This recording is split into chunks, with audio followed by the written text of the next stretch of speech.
What happens to your brain when you are embarrassed? Your face is on fire. Not literally, but your capillaries don't know the difference. Blood is rushing to your cheeks at a rate your brain didn't approve, didn't authorize, and absolutely cannot stop. Your palms are damp. Your stomach has folded in on itself like a losing hand of cards. Somewhere in the room, someone laughed. Maybe at you, maybe not. It doesn't matter anymore. Your nervous system has already made up its mind. You want to disappear, not metaphorically. Your body is actively trying to figure out how to make you smaller, quieter, gone. And the worst part, you will remember this moment, this exact, specific, humiliating moment in perfect, high-definition clarity for the rest of your life. Possibly at 3 a.m., possibly while trying to fall asleep 15 years from now for absolutely no reason at all. Yep, that's me. You're probably wondering how I ended up narrating a video from beyond the grave about being embarrassed. Oh, hey there.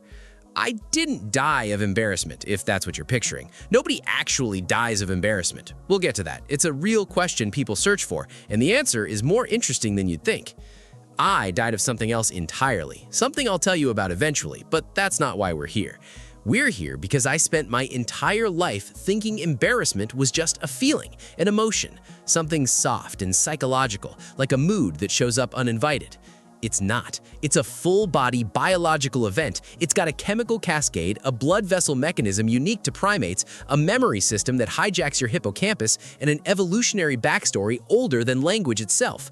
And nobody ever explained any of it to me while I was alive. So now, with nothing but time, and I mean an absurd, almost insulting amount of time, I'm going to explain it to you. Let's start with the blush, because the blush is the strangest part of this entire event, and almost nobody understands why it happens. Here's the mechanism. When you're embarrassed, your sympathetic nervous system, the same system that handles fight or flight, releases adrenaline into your bloodstream. Normally, adrenaline does the opposite of what you'd expect for blood vessels. It usually causes blood vessels to constrict, to narrow, redirecting blood toward your muscles so you can run or fight. But the blood vessels in your face are different. They're loaded with a specific type of receptor, beta-adrenergic receptors, that respond to adrenaline doing the exact opposite. They widen, they dilate. Blood floods into the thin capillary beds just beneath your facial skin. Nowhere else on your body does this. Not your arms, not your legs, just your face, your ears, your neck, sometimes your upper chest. Your pancreas doesn't blush. Your kidneys don't blush. Just the part of you that everyone happens to be looking at. Evolution somehow decided the most humiliating possible location was the correct location. Thanks. Fast fact. Charles Darwin devoted an entire chapter of his 1872 book on emotional expression to blushing, calling it the most peculiar and most human of all expressions. He noted something that still holds up today. No other animal blushes visibly the way humans do. Which brings us to something stranger. Here's a question worth sitting with. Why would evolution build a mechanism that broadcasts your internal state to everyone around you at the exact moment you least want anyone to notice anything? This is where things get genuinely interesting, and this is squarely in hypothesized territory. Psychologists don't have a signed confession from evolution, but the leading explanation is called the honest signaling theory, most associated with researchers like Dacher Keltner. The idea goes like this. Blushing can't be faked. You cannot consciously choose to blush on command, the same way you can't consciously choose to sweat or dilate your pupils. It is controlled entirely by your autonomic nervous system, the part of your brain you have zero executive access to. Because it can't be faked, it functions as proof. A blush tells the group, I know I violated a social norm. I recognize it. I am not a threat. Please don't punish me further. In highly social primate species, and humans are about as socially dependent as it gets, being exiled from the group used to be a literal death sentence. No tribe, no food, no protection, no survival. So a fast, involuntary, unfakeable, I'm sorry, I see what I did signal may have been enormously useful for smoothing things over and staying in the group's good graces. Your embarrassment isn't a bug, it's a peace offering your body sends out before your mouth even catches up. Evolution breakdown. Notice the trade-off here, because there's always a trade-off. The same mechanism that helps repair social bonds also makes you radiate visible weakness at the worst possible moment, during a public mistake in front of the exact people evaluating you. Evolution wasn't optimizing for your comfort, it was optimizing for group cohesion. Your comfort was never on the agenda. Speaking of terrible ideas, your brain has its own theory about what's going on, and it's operating almost entirely on threat detection, not logic. The region most consistently activated during embarrassment is the anterior cingulate cortex, alongside the anterior insula. This is known, backed by a substantial body of neuroimaging research. The anterior insula is your body's interoception hub. It tracks internal states like heart rate, stomach sensations, and temperature, which is exactly why embarrassment feels like a physical event in your gut, not just a thought in your head. At the same time, a network involving the medial prefrontal cortex lights up, the same network responsible for something researchers call theory of mind, your ability to model what other people are thinking about you. Here's the part that should surprise you. Neuroimaging studies, including work by Naomi Eisenberger and colleagues, have found that social pain, rejection, humiliation, embarrassment, activates overlapping regions with actual physical pain. Your brain does not have two completely separate systems for someone hurt my body and everyone witnessed me trip over nothing in front of my crush. There's real overlap. This is known, not speculation. It's one of the more replicated findings in social neuroscience over the past 2 decades, which means when you say embarrassment hurt, you're not being dramatic, you're being anatomically accurate. Reality check. In a widely cited 2003 fMRI study, researchers used a virtual ball-tossing game called Cyberball, where participants were secretly excluded by the other players. Being excluded activated the dorsal anterior cingulate cortex, a region also active during physical pain, and the degree of activation correlated with how much distress participants reported. Think of it like this. Your brain filed "everyone stopped passing me the ball" under a folder disturbingly close to "I stubbed my toe." Here's the part nobody tells you, and it might be the most useful thing in this entire video. You almost certainly believe people noticed your embarrassing moment far more than they actually did. This isn't just comforting internet advice, it's a documented cognitive bias with a name, the spotlight effect, studied extensively by psychologist Thomas Gilovich and colleagues at Cornell. In one well-known experiment, participants wore an embarrassing t-shirt featuring a musician most people found cringeworthy into a room of strangers. Afterward, the wearers guessed that roughly half the room had noticed and remembered the shirt. The actual number who remembered it was less than half of that estimate. Your brain, mid-embarrassment, is running a simulation of everyone else's attention, and that simulation is wildly overtuned. You are, quite literally, the main character in a movie that mostly isn't playing in anyone else's theater. Everyone else is starring in their own film, and you have a supporting role you didn't audition for and barely appearing. Myth 1. Everyone remembers my most embarrassing moments as vividly as I do. Verdict: false. Why it's false? Your memory of the event is uniquely intense because your own amygdala tagged it as emotionally significant to you. The people around you likely encoded it as a minor, forgettable blip because it wasn't emotionally significant to their nervous system. You built a monument, they walked past a pebble. But here's where biology cheats you a little. Even though other people barely remember your embarrassing moment, you remember it in agonizing detail, sometimes years, even decades later. Why does your own brain betray you like this? This comes down to the amygdala, your brain's threat and emotion tagging structure working in close coordination with the hippocampus, which handles memory formation. When something triggers a strong emotional response, fear, humiliation, danger, the amygdala essentially stamps that memory urgent, do not archive casually. It gets prioritized for stronger encoding and easier retrieval. This is an ancient survival mechanism. If your ancestor almost got eaten by a predator near a specific watering hole, remembering that vividly and permanently was extremely useful. Your brain doesn't have a separate, gentler filing system for nearly died versus said something weird at a party in 2019.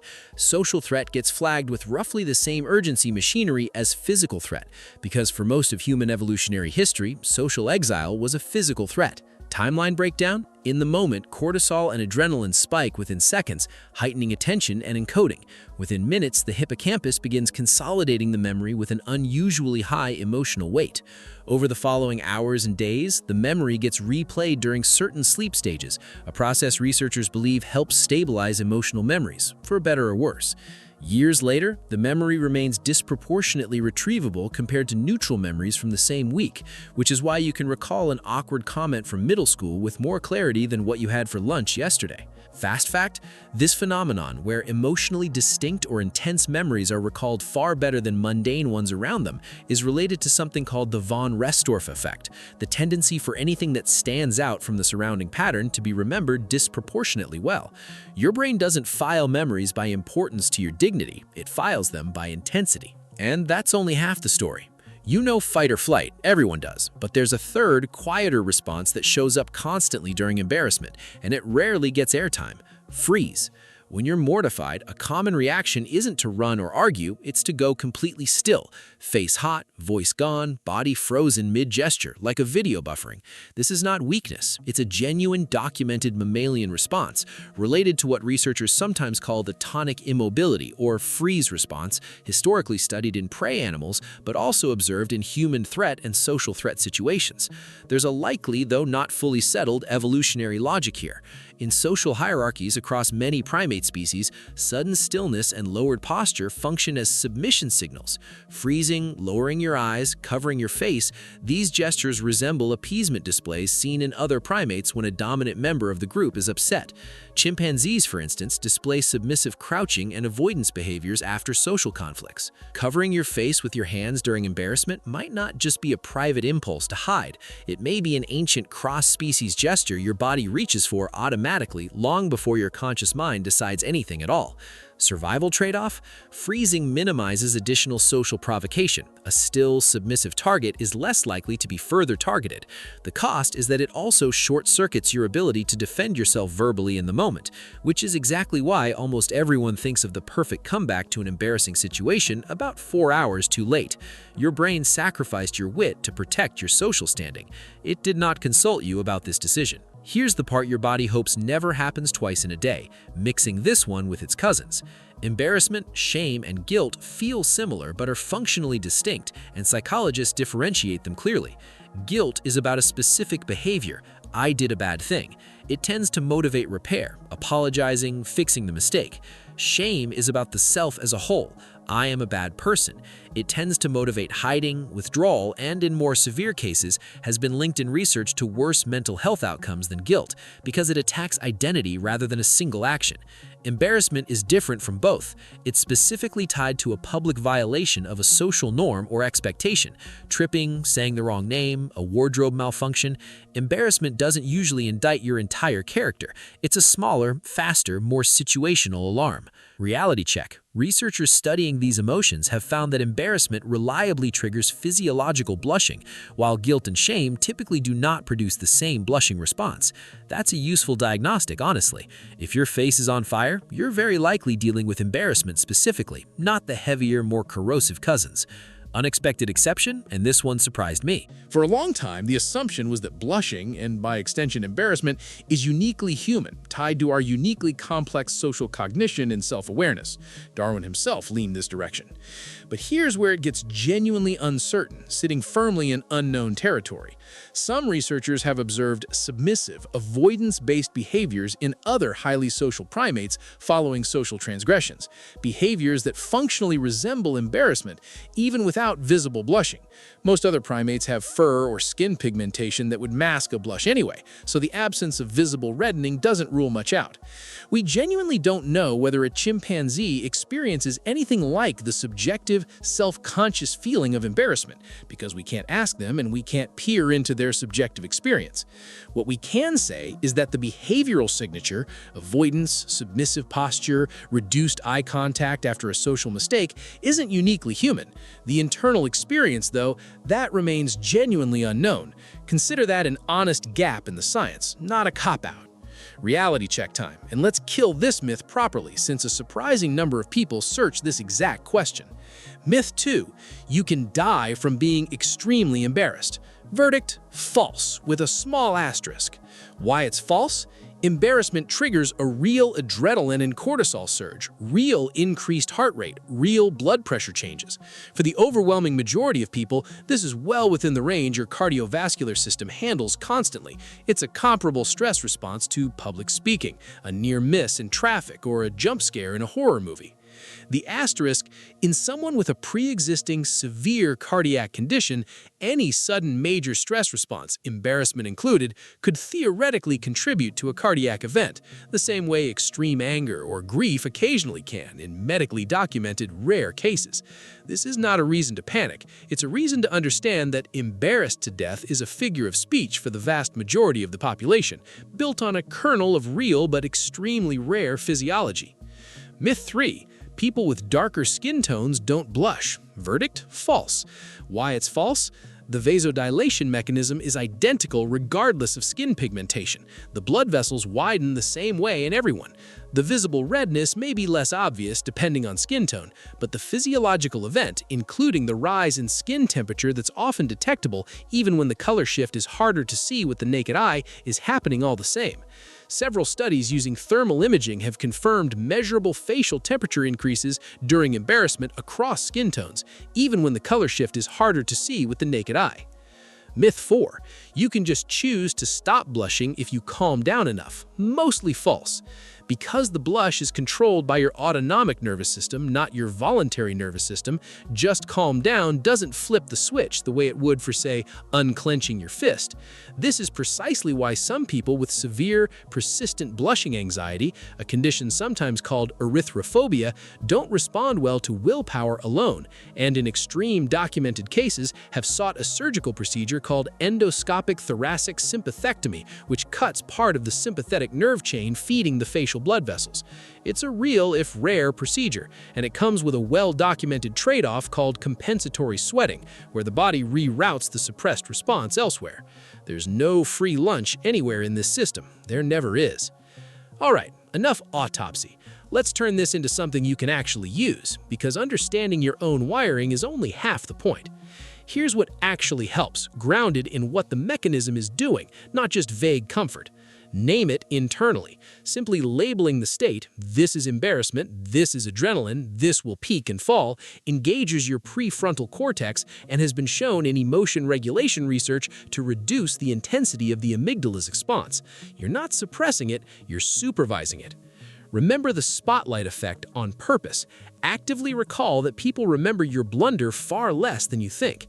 This isn't wishful thinking. It's a documented, replicated finding you can lean on like a fact, because it is one. Let the freeze pass instead of fighting it. The urge to stay still and quiet is an old automatic circuit. Fighting it by forcing a joke or overcorrecting often prolongs the discomfort. A few seconds of stillness is not failure. It's your nervous system doing exactly what it evolved to do. Breathe slowly through the physiological spike. Slower, longer exhales activate your parasympathetic nervous system, which directly counteracts the adrenaline surge. This is basic, boring, and it works because it's targeting the actual mechanism, not the story around it. Don't reach for shame. Remember, the distinction. Embarrassment is about a moment, not your entire identity.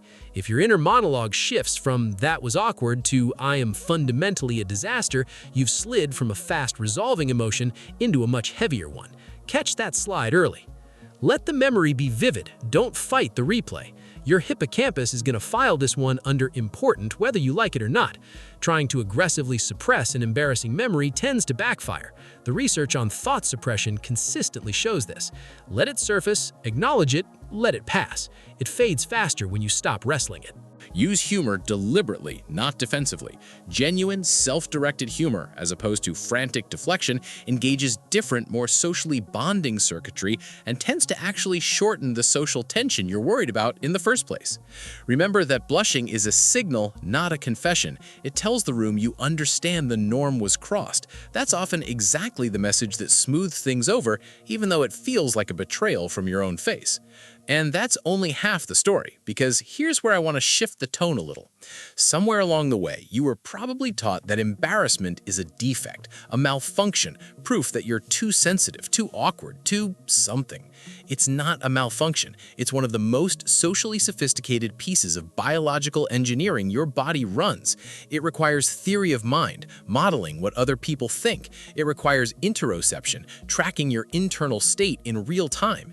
It requires memory tagging fast enough to shape future behavior before you've even consciously consciously processed what happened. It requires a completely involuntary, unfakeable honesty signal broadcast through your own capillaries.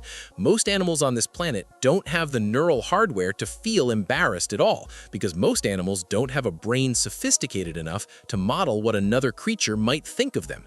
Embarrassment, as uncomfortable as it is a byproduct of one of the most socially sophisticated minds evolution has ever produced. Your face isn't betraying you when it turns red. It's proof that a staggeringly complex system built over millions of years, refined for group survival, wired for connection rather than isolation, is doing exactly its job.